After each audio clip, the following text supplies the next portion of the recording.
ahora hago la pregunta en la que se me va un gran grupo de gente de mi canal. ¿El software libre y GNU Linux tiene tendencias políticas? ¿Connotaciones políticas? Que no lo tiene, te diría yo, Por supuesto. para la pregunta. Es decir, o sea, tú quieras o no quieras, a la hora de tomar cualquier decisión que tengas que tomar, a la hora de hacer o no hacer algo, de decir o no decir algo, estás teniendo una actitud política, seas consciente de ello o no. Es decir, si tú eres una determinada persona que crees que los jubilados deben de tener una pensión digna, estás teniendo una actitud política. Si tú consideras que todo el mundo tiene que tener derecho a una sanidad gratuita y universal, estás teniendo una actitud política. Entonces, evidentemente, todo es político, seas consciente de ello o no. Y ahí ya tú dependerá de qué es lo que quieres. A mí me sorprende mucho que esto, no sé si sois conscientes de este hecho, de que hay mucha gente de derechas que está en el software libre. Y yo lo que suelo preguntar es ¿por qué? ¿Por qué están en el software libre? Y ellos lo que te aducen es que para ellos la libertad es uno de los principios básicos de funcionamiento y que por lo tanto, pues por ejemplo, colocar licencias como hizo MongoDB o como hizo Elastic, ¿no? Para dificultar el uso o el abuso, diría yo, ¿no? Por parte de grandes empresas de esos software, ¿no? Que no hacen que invertir, ¿no? En la mejora de ese software, que eso es una lucha contra la libertad del software, ¿no? ¿Sabes? Entonces, lo que te quiero decir es que en el caso del software libre, evidentemente es una actitud política, que puede ser de muchos signos diferentes, que no solamente hay rojos peligrosos comunistas en el mundo del software libre, sino que también hay gente que está escrita a la derecha y que entiende esos valores y que pretende defenderlos también. Con respecto al tema de si Linux o el mundo del software libre es político y si tenía una escuela de pensamiento clara, que podemos llegar a decir de izquierda o de centro izquierda, sí. Lo cierto es que sí. Durante mucho tiempo la tuvo, pero ¿qué pasó? Inclusive, no sé si ustedes recuerdan que Steve Ballmer, cuando era CEO de Microsoft, dijo que Linux era un cáncer. Así lo definió. Lo definió como cáncer. ¿Pero por qué?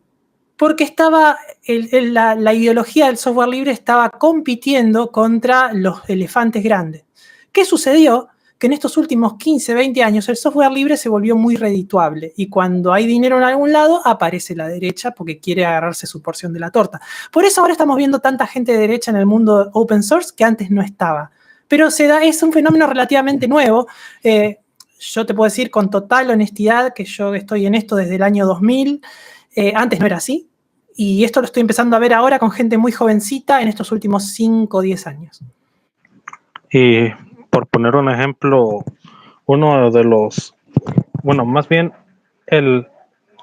¿cómo podría decir? El padre fundador de uno de los podcasts más polémicos, por decirlo de alguna manera, hablando desde un contexto de habla inglesa, no sé si escucharon hablar de Brian Lunduke o Brian Lunduke, pero con K.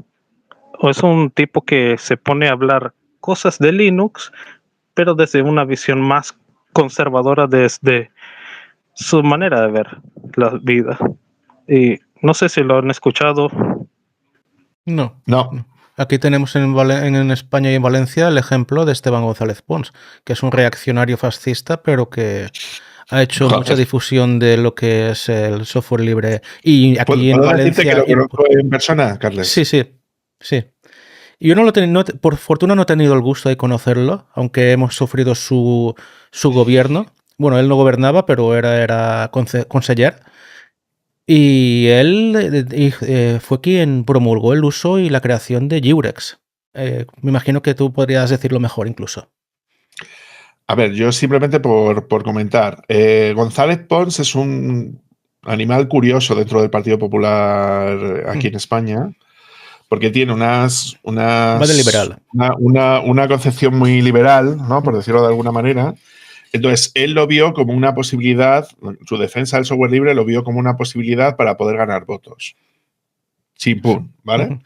Entonces, bajo esa perspectiva, él quiso decir, ahora que quiero subir a la ola, como decía Alexi antes, ¿no? Del software libre y todo lo que ello provoca, porque defiende principios que yo podría llegar a defender en ciertos aspectos, ¿no? El problema es la deriva que ha tenido el personaje de González Pons a lo largo de los últimos años. Sí. Pero muchas de las cosas que defiende González Pons no las defiende el Partido Popular en su conjunto, y es dentro de lo que es el Partido Popular en determinadas acciones, dentro de los más razonables. O sea, que te puedes imaginar lo que puede haber después. De lo más moderado. Y, Sí. y a tela